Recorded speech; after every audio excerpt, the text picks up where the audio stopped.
Cristina, cuando nos conocimos, justo lo hablamos ahora mismo, era 2013, o sea que hace ya bastante, en otra vida. Ella había hecho una tesis fantástica sobre Enrique Vila-Matas, el escritor infinito y abismal, y yo no sé por qué quería hacer una tesis en ese momento sobre Vila-Matas y empezamos a escribirnos. Cristina estaba en una ciudad muy fría, nevada. Pues cuando yo regresé a Madrid en 2015 me encontré con una universidad muy distinta a la que yo había dejado. No es que antes no hubiera mujeres o alumnas que pedían autoras o que no es que se inventara todo, pero yo me encontré como con un cambio generacional.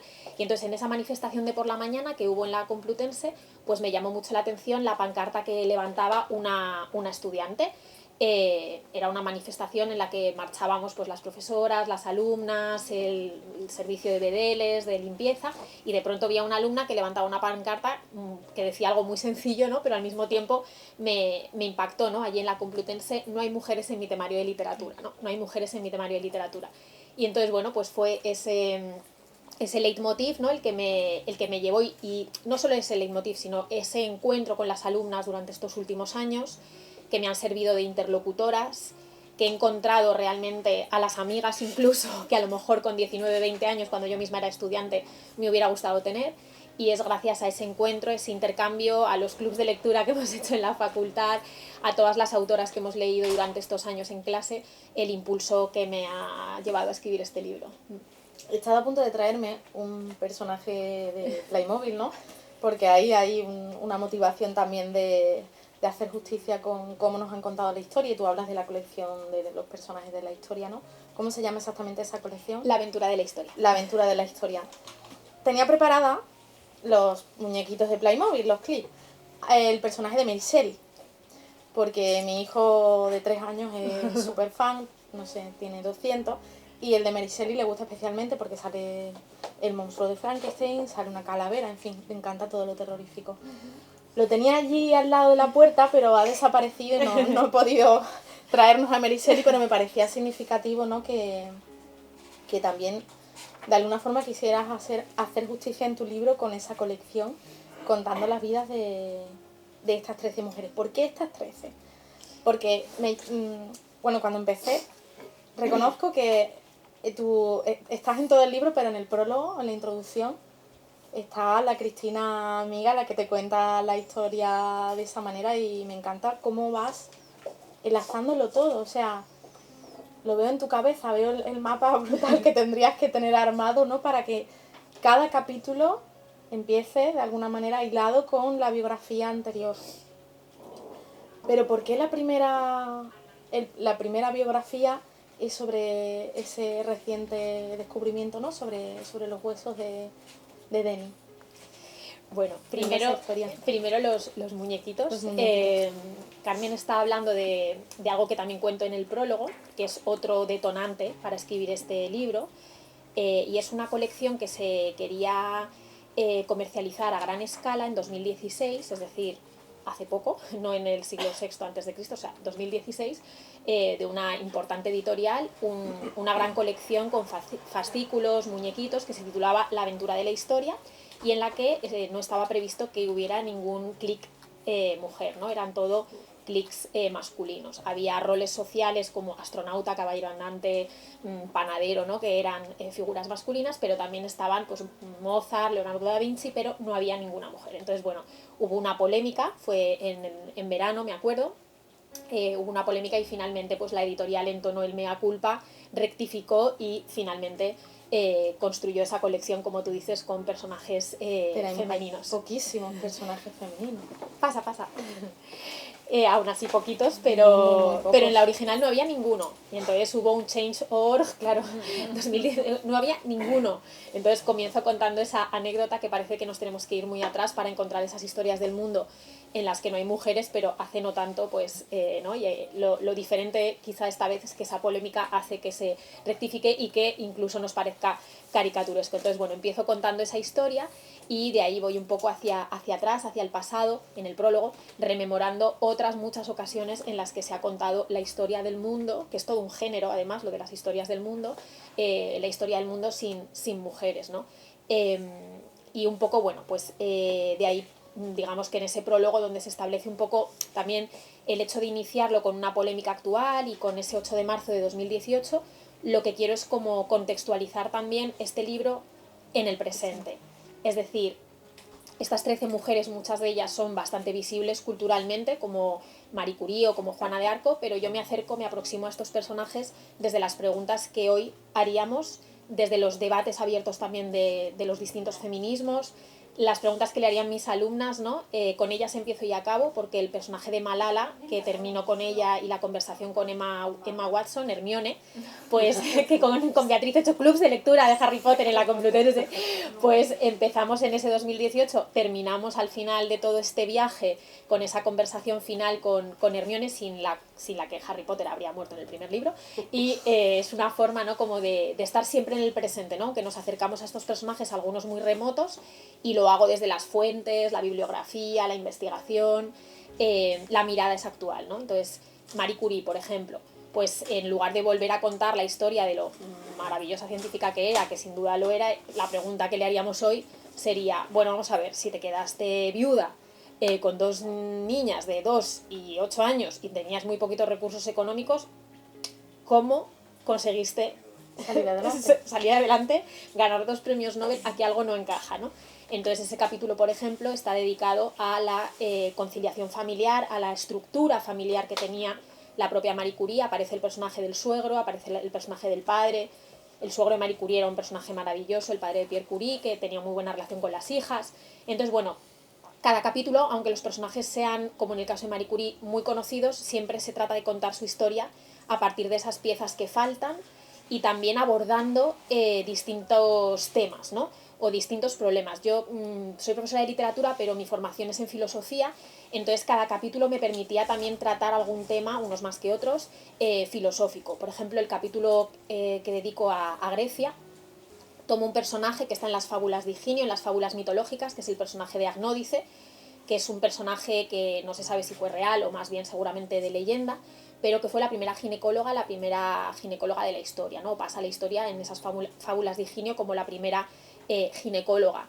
Y bueno, pues a través de este personaje pude conocer toda la discusión que había en el siglo IV, siglo III antes de Cristo, entre los médicos, ¿no? Los hipocráticos, que están haciendo la propia ciencia ginecológica en ese momento, y las parteras, las matronas, como ya entonces estaban peleando sobre a quién pertenece el nacimiento, el momento del nacimiento, ¿no? Hoy sería algo así como si dar a luz en casa o dar a luz, ¿no? Entonces ya esas discusiones, ¿no? Ya estaban en aquella época, y por ejemplo el capítulo de Agnódice pues me lleva a esa pregunta, ¿no? Que sería quizá la que hoy también, desde 2018, desde mis alumnas, ¿no? Le haríamos a este personaje, ¿no? Y luego lo de cómo elegí a las 13 mujeres, eso fue lo más difícil. Fue lo más difícil, en el proyecto original eran 21, o sea que había muchas más. Fue lo más difícil porque lo que yo no quería hacer en ningún caso era una historia de excepciones, una historia de 13 grandes mujeres, ¿no? Donde antes había grandes hombres, como decía Carlyle, ¿no? La historia del mundo es la historia de los grandes hombres, pues poner a grandes mujeres, ¿no? Era lo último que quería hacer, y quería ir tejiendo esa genealogía. Las que faltaban no son las 13 mujeres del índice, sino todas las demás mujeres que van apareciendo cuando contamos su historia a través de estas otras piezas. Descubrimos pues a las hermanas, a las hijas, a las madres, a las amigas.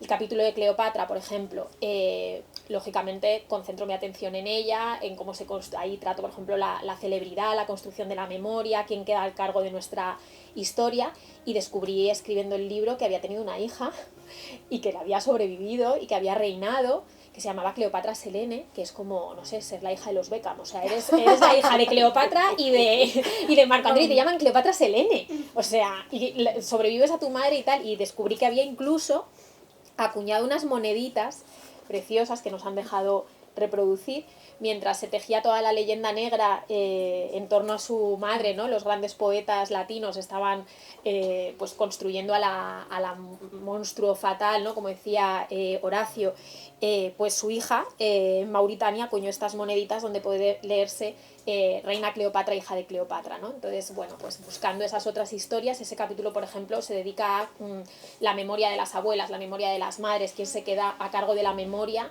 que transmitimos.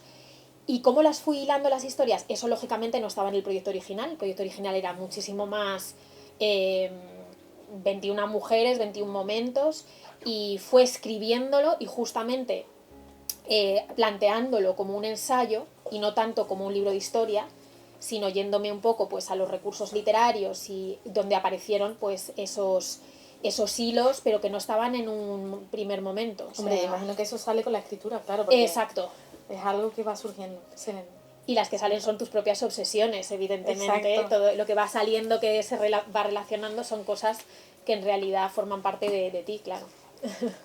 Bueno, pero yo creo que ahí está la virtud, ¿no? Que no es un libro más sobre, como tú has dicho, pues 13, pueden ser 13, 10, 15, 25 mujeres, sino que intentas armar la historia del mundo desde lo pequeño también. Yo creo que hay una mirada hacia lo pequeño, hacia lo cotidiano, hacia todo eso que ha estado pues un poco en la sombra de la historia de la vida o la historia del mundo. Hay varias biografías que, bueno, podemos decir aquí los nombres de todas para que el público sepa un poco. La primera, ¿no? Deni, que luego ya si quieres cuenta un poco más quién es, porque sí que a mí personalmente me ha sorprendido porque no cuenta solo la historia de Deni, sino de la paleontóloga que la descubre, y también hay una importancia aquí por esas mujeres que han continuado la genealogía descubriendo esos otros nombres, ¿no? Sí, o sea, pienso en un segundo volumen de este libro donde hables de Elena Fortún y sería inevitable hablar de Nuria Capdevila, María Jesús Fraga o Marisol Dorado, ¿no? Sí, Nuria sale en el capítulo de Victoria Kent. Exacto, sí. Entonces, está Deni, bueno, luego lo explicas, no dice como has visto, Cleopatra, Juana de Arco, Malinche, me encanta que esté Malinche, ¿no? Porque es otra de las malas. Sofonisba Aguisola, Mary Wollstonecraft, Jane Austen, Marie Curie, Victoria Kent, Simone Weil, Rosa Parks y Malala Yousafzai. Y también un poco las hermanas de Frozen. Sí, al principio tenían un capítulo. Y mi profesor de literatura, son súper relevantes históricamente, Elsa y Anna. Se quedó en una postdata al final. Una postdata bastante larga para ser la de Frozen. Era un capítulo entero, una tesis doctoral. Que cuando llegué al final fue como, pensé que iba a ser solo una referencia, ¿no? Pero el apunte de la fotografía, del fotograma de la peli ya me hizo pensar que igual ibas a dedicar más rato. Pero también tiene sentido que lo hiles con tu hija, porque al final en tu hija está el relevo también. Claro. ¿No? Era importante que ella estuviera en ese final del libro. Mira, cuéntanos un poco quién fue Deni. Eso, Deni, que es muy, muy emocionante. La historia de Deni es muy emocionante porque yo leí esta historia, a lo mejor alguno la leísteis, pues parecido, en el verano de 2018. Son los mismos años la colección, el 8M, y en pleno verano, yo de repente con hijos pequeños que no duermen, no sé qué, mirando el móvil a las 2 de la mañana en un sitio de verano, veo, se encuentra a la primera niña híbrida de primera generación, de hace 90.000 años, de si yo, primera niña híbrida, pero yo. Y entonces fue como, pero, ¿qué es esta historia? Entonces ya leí, lo podéis encontrar, leí la noticia en El País, me acuerdo, y me llamó muchísimo la atención la foto de la chica, de la científica, que había descubierto un huesecito, y a raíz de hacer el análisis de ese huesecito, había descubierto que era el primer testimonio, la primera evidencia material de que había un cruce de especies, porque tenemos ADN de otras especies, pero no tenemos el hueso, ¿no?, que diga es hijo de en este caso era un padre denisovano, y pues se llama Deni, y la madre era neandertal. Yo para empezar fue como, ¿y quiénes son los denisovanos? Totalmente, o sea, es una lección de historia. ¿Y porque no lo sé? ¿Y porque no tengo ni idea? Y entonces, bueno, pues luego me llamó mucha atención, bueno, toda esta historia y la foto de ella. La foto de ella, un rostro muy simpático, de unos 30 y pico años, una jovencita con gafas. Ahí había algo que estaba cambiando, tanto en el rostro de la persona que hacía el descubrimiento, El hecho de que fuera una niña me encantaba, ponía en el artículo que tenía unos 13 años, gracias a la paleontología pues podían datar más o menos, y bueno, pues especulaba un poco, y esta científica que se llama Vivian Sloan, lo había descubierto en el Max Planck y lo había descubierto por casualidad. Lo que ella quería saber es si se trataba de un huesecito, era su tesis doctoral, de denisovano o de neandertal, pero el descubrimiento fue que el ADN era 50-50, entonces repitió como 6 veces las pruebas y bueno, pues se publicó la noticia y saltó a todas las revistas, la eligieron para bueno, pues la científica, el descubrimiento más importante de la revista Nature y tal, y efectivamente es la primera evidencia material, es el primer de primera generación, digamos, ¿no? O sea, es el primer híbrido de primera generación. Y nada, supe, cuando vi su rostro, esta historia, yo me conmovió tanto, la historia de esta niña de la prehistoria, quiénes serían sus padres, que era híbrida, o sea, toda esta, me conmovió tanto en ese momento que supe que iba a escribir sobre esto, me imaginé incluso una novela de una investigadora, no sé qué, y entonces, bueno, cuando me puse a escribir este libro, dije, pues mi primer capítulo, lógicamente, será Deni. Y pude entrevistar a Vivian Sloan, que eso ha sido muy emocionante. Cuando ya he escrito el capítulo, pude tener un Zoom con ella, que era como hablar sobre Deni. Para mí era un ídolo. Y bueno, pues este capítulo de esta niña sirve un poco para aproximarnos, explorar cuál es el lugar que se le ha dado a las mujeres, ¿no? en la prehistoria, en nuestro imaginario. Me leí Sapiens también para escribir ese capítulo. Es un diálogo también pues, con los grandes relatos, ¿no? que tenemos a propósito de el pasado de la prehistoria, el segundo sexo de Simone de Beauvoir, que decía de las mujeres de la prehistoria, las pinturas de manos. Hablo sobre descubrimientos que también nos muestran que podía haber artistas mujeres entre las pintoras rupestres, y sobre todo sí, de las manos. Me acerqué también mucho a lo que fueron las arqueólogas de los 70, que fueron quienes, bueno, pues empezaron a sospechar que la imagen que teníamos un poco del pasado, de las mujeres de la prehistoria, pues que estaba sesgada. Es un capítulo que de lo que trata es del sesgo, ¿no? Del sesgo con el que miramos y construimos el pasado. Supuestamente hablamos en genérico, el hombre de la prehistoria, ¿no? El género humano, pero estamos pensando en masculino, ¿no? Entonces, bueno, es un diálogo con eso. Pues recuperar lo que para mí nos hace más humanos, que es el hecho de que nos han cuidado, que nos necesitamos, que alguien nos ha llevado en brazos, si no, no hubiéramos llegado hasta aquí. Y esa es un poco la postura un poco filosófica que va recorriendo el libro, ¿no? Lo que decías también de la atención a lo pequeño. Las que faltaban también es, por ejemplo, las manos de las matronas, ¿no? En el capítulo de Arnaud dice que nos sostuvieron al nacer, en el capítulo que dedico al nacimiento. Entonces, bueno, es otra historia del mundo en la que se parte de esa fragilidad, de esa vulnerabilidad que tenemos todos como seres humanos y que muchas veces no aparece en los relatos bueno, triunfales, ¿no? Míticos del ser humano en los distintos momentos. Y luego lo de la atención a lo pequeño, totalmente, porque si las historias del mundo que nos hemos contado son las historias de los grandes hombres, ¿no? Con estos relatos solemnes del pasado y con una idea del sujeto humano vertical, dueño de sus actos, ¿no? Yo digo ahí pues muy kantiano, muy, ¿no? Como pues la imagen que nos hacemos de lo que es un adulto, por ejemplo. Pues estas historias que faltan pues las tendremos que encontrar prestando atención a otros materiales. Por ejemplo, yo he utilizado mucho pues epistolarios, textos, correspondencia, cuando el capítulo de Jane Austen, por ejemplo, trato sus textos de juventud, no las novelas de adulta. Me intereso también por los personajes cuando llegan a la vejez. Hay pues varios de ellos llegan a los 90, entonces cómo fue cuando fueron mayores, o sea, es decir, todas esas piezas que normalmente no atendemos cuando contamos historias del pasado.